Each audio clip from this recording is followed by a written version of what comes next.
今日咧就好開心啊！就嚟到咧 Dr. Wong 腸胃肝臟專科咧，就請教佢關於一啲腸化生嘅症狀嘅。Dr. Wong 你好，Dr. Wong 啊嗱我咧即係聽有啲朋友講咧，佢哋成日都話個胃唔舒服啊，有胃氣啊。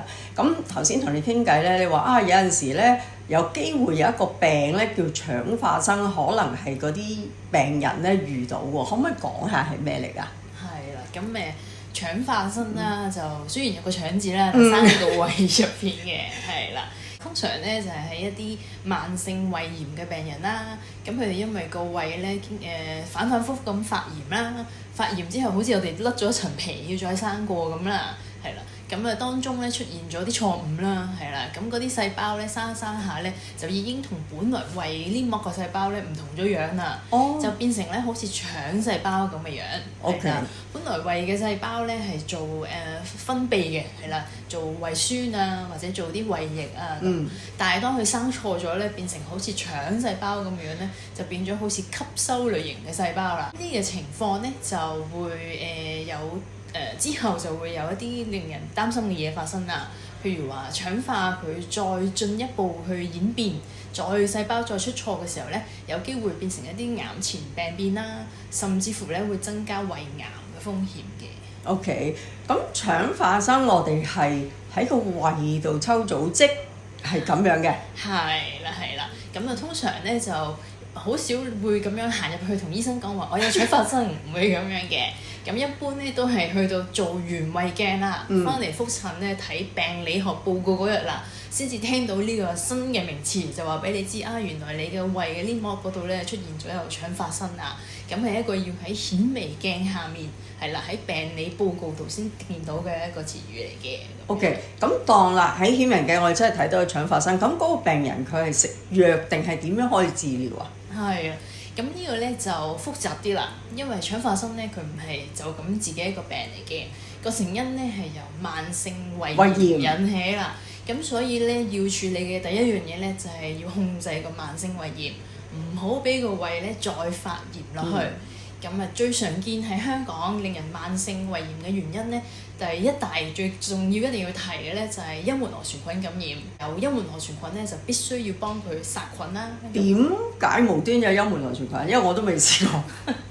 幽門螺旋菌咧其實係一個傳染病嚟嘅，係啦。咁咧就係人呢個胃液啦或者糞便咧都會帶有個幽門螺旋菌嘅。患病嘅人咧，可能佢譬如話佢嘔係啦，或者咧佢啲口水係啦，同你咧共用一齊食嘢係咯，你一啖我一啖咁，有機會咧將佢口水裡面或者胃液裡面咧嘅幽門螺旋菌咧傳染俾下一個人啦，或者咧喺啲衞生情況比較惡劣啲嘅地方，佢哋嘅食水唔夠消毒，咁咧嗰啲糞便排咗去污水度，跟住之後又入翻去食水系統嗰度飲翻咧，亦都會傳染。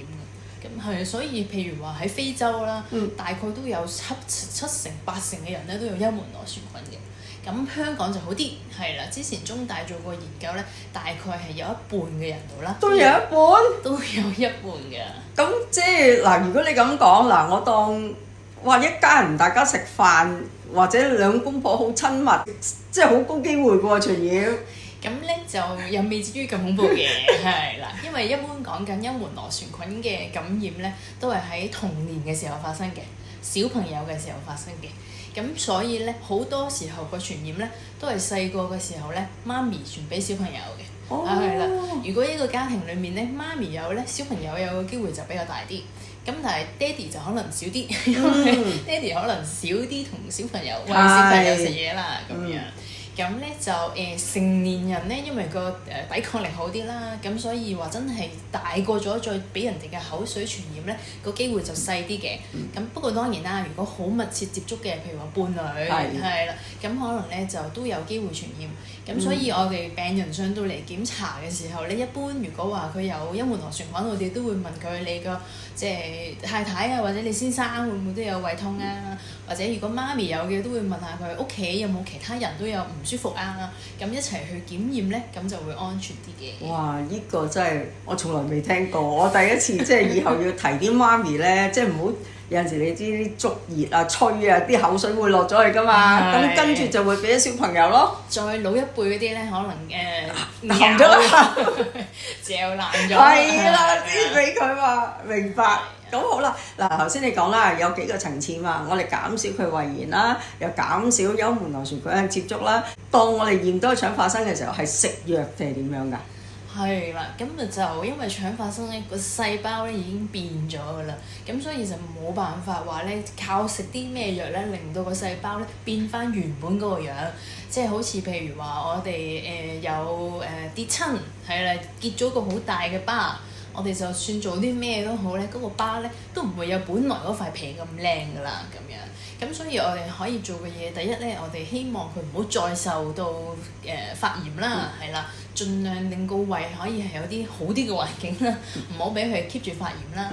咁喺香港，除咗有菌之外，常見啲令到個胃會慢性發炎嘅原因，有陣時係啲藥物啦，譬如有啲人咧成日去食止痛藥啦，都會嘅咩？係啦，咁一啲譬如話我哋叫做非類固醇性嘅止痛藥啦，即係譬如食啲關節痛啊、骨痛啊，有啲人譬如痛風成日自己去買藥食啊嗰啲咧，甚至乎女士嗰啲經痛藥啊，都會有機會咧引起個慢性胃炎，然後演變成為有腸化生。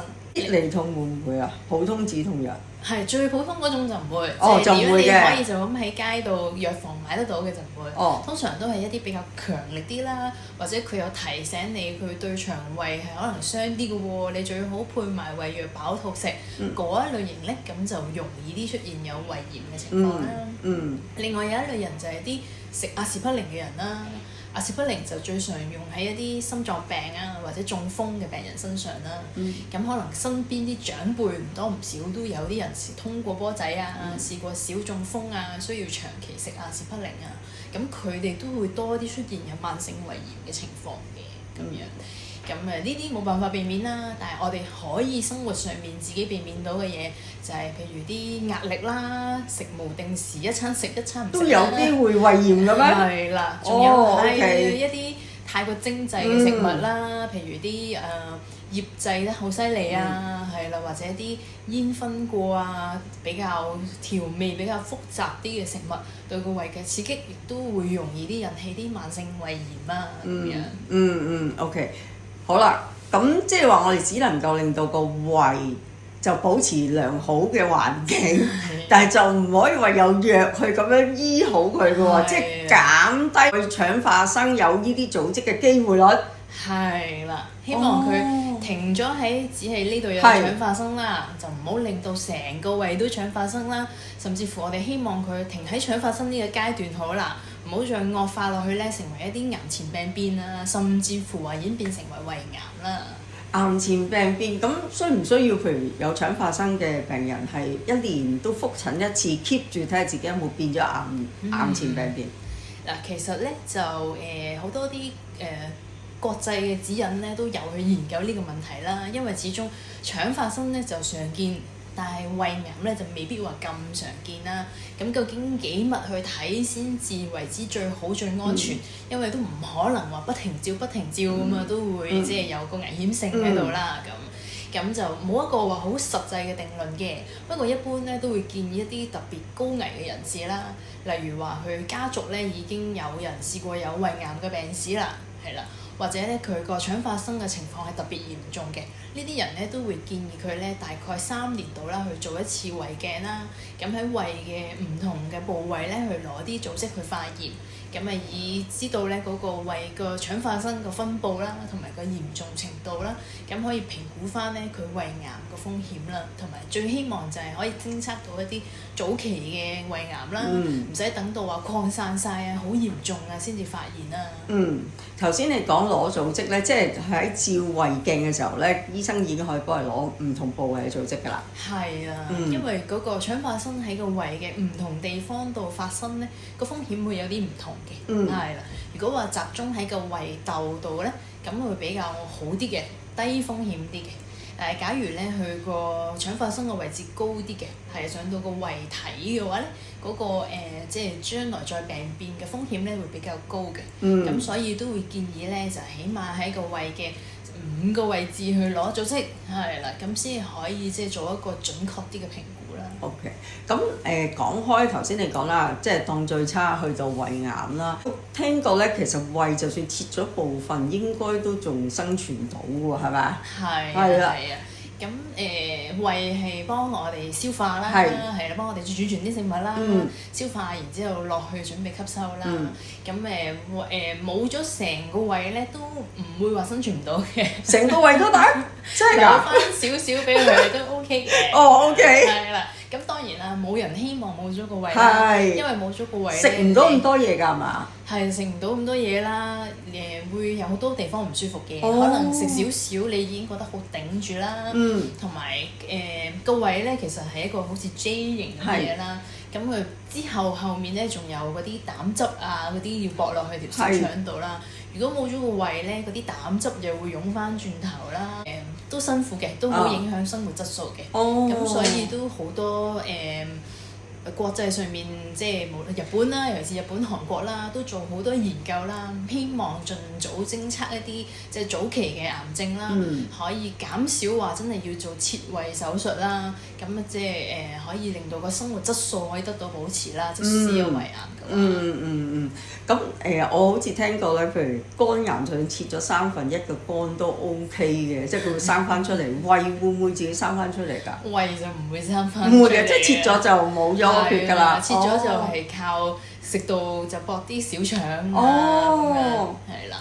咁就都好影響生活質素嘅。其實定時食嘢都係其中一個保護我哋嘅胃嘅一個因素啦。咁因為而家都市人啦，都好常見啊。食無定時啦，一餐食好少，下一餐就食放題啦。一下子咧就由好粒斬，即係好少咁樣都OK。咁唔單止話真係會胃痛、胃脹唔舒服啦，而家多啲更加出現胃酸倒流啦，一下子撐到佢咁脹咁辛苦就係啦，就倒流啦咁樣。點解我啲人係成日話有胃氣嘅？胃氣咧就係一件好複雜嘅事。OK。啊，咁我哋食嘅嘢落去會有氣啦，因為我哋吞咽嘅時候都會吞到啲氣嘅。然後我哋嘅食物落到去我哋個腸胃咧，都會做一啲氣出嚟啦。係啦，食物喺個消化嘅過程裡面啊，都會有啲氣體啦。咁就你話真係點解咧？我哋冇辦法話每個人同佢分析到點解你有胃氣啊？但係好多時候都有一啲胃炎嘅情況啦，咁樣咁都有啲食物特別容易有胃氣嘅，咁我哋都會建議，如果話都胃氣多嘅人，可能盡量減少啦。係啦。譬如話啲碳酸類嘅飲品啊，汽水啊、蘇打水啊、啤酒啊，係啦，嗰啲少飲啦，係啦，同埋好多時啲人係胃氣多嘅，食嘢都心急啦，一路食嘅時候，其實自己都吞咗好多空氣落去嘅。即係食得急都會啊？都會嘅。哇！呢個我冇諗過喎。OK。咁但係好難話好確實咁同你講，你因為咁所以有胃氣嘅。咁當然啦，最健康嘅方法梗係要慢慢食啦，係啦，享受下啲食物啦，係嚼爛啲啦，慢慢吞啦，定時啦，係啦，同埋盡量希望都係食翻一啲我哋叫做原形啲嘅食物啦，即係唔好話太過刺激個胃啦，太過精製啊，好複雜嘅調味啊，咁都可以減少個胃唔舒服啊、胃氣嘅情況啦。我突然間又醒起多個問題都問埋啦。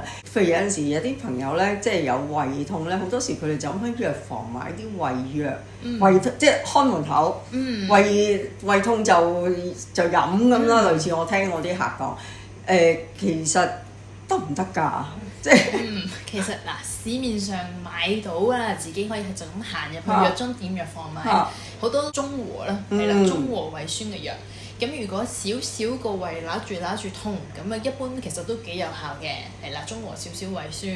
咁但係咧，譬如話一啲大啲嘅問題啦，嚴重到胃潰瘍啊、胃酸倒流啊，甚至話幽門螺旋菌啊，咁呢啲就幫唔到啦。咁所以都建議話，譬如可能一日半日少覺得個胃揦地啊、脹地啊，可以試下嘅，買啲藥試一試。但係假如咧個情況係持續嘅、反覆嘅，或者咧越嚟越嚴重嘅，都建議要睇翻醫生啦，做翻一個詳細少少嘅檢查評估啦。因為都怕有陣時拖得太耐咧，去到太嚴重啦。譬如話即係潰瘍到出血啊，變咗嘔血啊、貧血先至衝去醫院睇病啦。